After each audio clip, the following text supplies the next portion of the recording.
Hello दोस्तों, स्वागत है आपका इस वीडियो लेक्चर में जिसमें हम लोग देखने जा रहे हैं प्लेटो का थ्योरी ऑफ कम्युनिज्म। तो चलिए शुरू करते हैं। कम्युनिज्म का मतलब होता क्या है?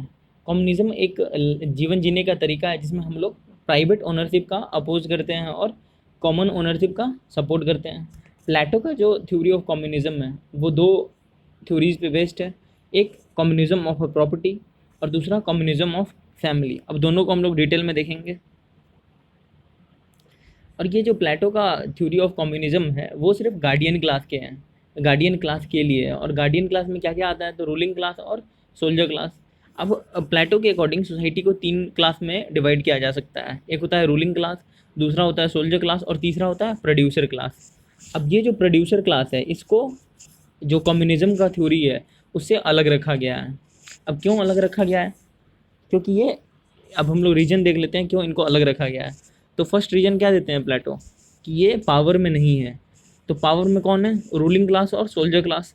तो इसीलिए इन्हीं पे कम्युनिज्म लगाने की ज़रूरत है और प्रोड्यूसर क्लास पे कम्युनिज्म लगाने की ज़रूरत नहीं है। दूसरा क्या है? ये they are men of their lust for worldly pleasures.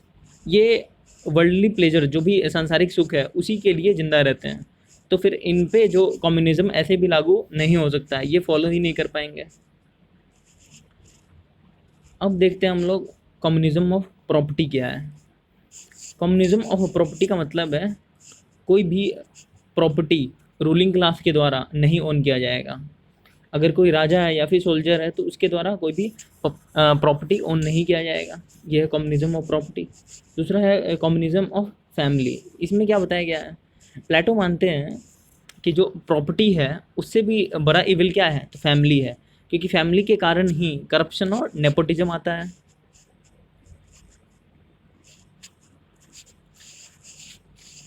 तो अब देख लेते हैं फीचर्स ऑफ ये जो कम्युनिज्म ऑफ फैमिली है इसका क्या क्या फीचर है। तो इसमें प्लेटो बताते हैं कि कोई प्राइवेट फैमिली नहीं होगा। जो रूलिंग क्लास है और सोल्जर क्लास है इनका कोई प्राइवेट फैमिली नहीं होगा। इनके लिए स्टेट ही एक फैमिली होगा। और ये जो कम्युनिज्म ऑफ फैमिली है इसी के अंदर प्लेटो कम्युनिज्म ऑफ वाइफ का सिद्धांत देते हैं। इसमें क्या बताते हैं? इसमें प्लेटो यही बताते हैं कि जो भी मैरिज होगा वो स्टेट डिसाइड करेगा किसको किससे शादी करना है। और प्लेटो इसके रीजन क्या देते हैं? स्टेट क्यों डिसाइड करेगा?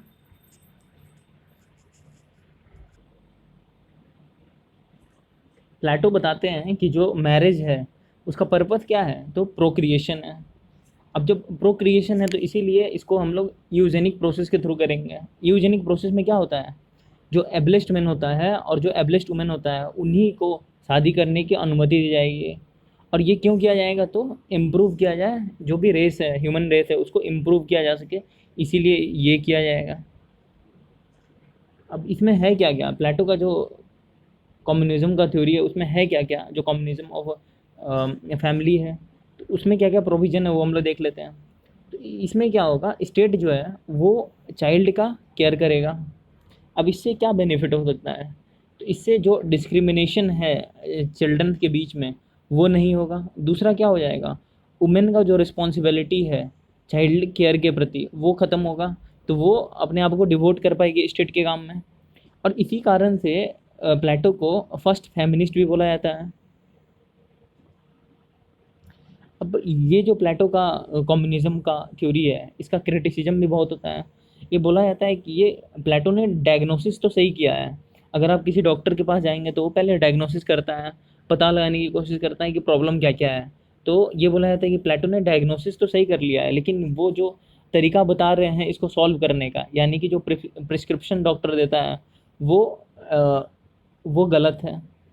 और इससे भी अच्छे तरीका हो सकता है कम्युनिज्म और इसको टैकल, नेपोटिज्म और करप्शन को टैकल करने के लिए। यहाँ पे करप्शन होगा, करप्शन को टैकल करने के लिए। अब इसके सबसे बड़े क्रिटिक कौन है? तो एरिस्टोटल। प्लेटो के सबसे बड़े जो स्टूडेंट होते हैं वो भी एरिस्टोटल ही हैं और सबसे बड़े क्रिटिक भी एरिस्टोटल ही हैं। तो ये कैसे क्रिटिसाइज करते हैं वो हम लोग देख लेते हैं। ये बताते हैं कि प्लेटो ने जो भी प्राइवेट प्रॉपर्टी है उसका गुड इस एस्पेक्ट को देखा ही नहीं है।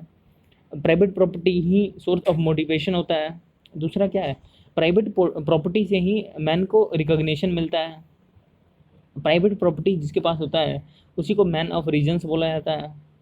और जो प्रॉपर्टी जिसके पास होगा वही चैरिटी भी कर सकता है। और क्या एरिस्टोटल बोलते हैं कि जिसके पास प्रॉपर्टी होगा वही जो सोसाइटी में शांति है उसको बरकरार रखने की कोशिश करेगा। एरिस्टोटल कम्युनिज्म ऑफ फैमिली पे क्या बोलते हैं? तो एरिस्टोटल इसको बोलते हैं कि remedy is worse than cure. उसके बाद क्या बोलते हैं, ये जो तरीका है प्लेटो का फैमिली ऑफ कम्युनिज्म में, वो क्या है, प्रोग्रेसिव नहीं है। ये हम लोग को फिर से बारबेरियन एज की तरफ वापस ले जाता है। जब हम लोग आदि मानव थे, किसी को किसी से मतलब नहीं था, तो वैसे एज की तरफ फिर से हम लोग को ले जाता है। और एरिस्टोटल ये भी बोलते हैं कि मैरिज का जो पर्पस है या फिर फैमिली का जो पर्पस है वो सिर्फ प्रोक्रिएशन नहीं होता है, ये बहुत ज़्यादा इम्पोर्टेंट है इमोशनल स्टेबिलिटी के लिए भी। और स्टेट, एरिस्टोटल ये भी बोलते हैं कि स्टेट फैमिली नहीं है, ये फैमिली का फैमिलीज है। और फाइनली एरिस्टोटल बोलते हैं जो दोनों प्रॉपर्टी और फैमिली, ये जो इंस्टीट्यूशन है वो टाइम टेस्टेड है। अगर ये सही नहीं होते तो इनका अल्टरनेटिव हमें मिल गया रहता। अगर ये एग्जिस्टेंस में हैं तो ये सही ही होंगे। तो आशा करते हैं आपको समझ आया होगा। आपको जो प्लेटो का थ्योरी ऑफ कम्युनिज्म है और उसका जो उसको जो एरिस्टोटल ने क्रिटिसाइज किया है, कैसे कैसे क्रिटिसाइज किया है, ये सब समझ आया होगा।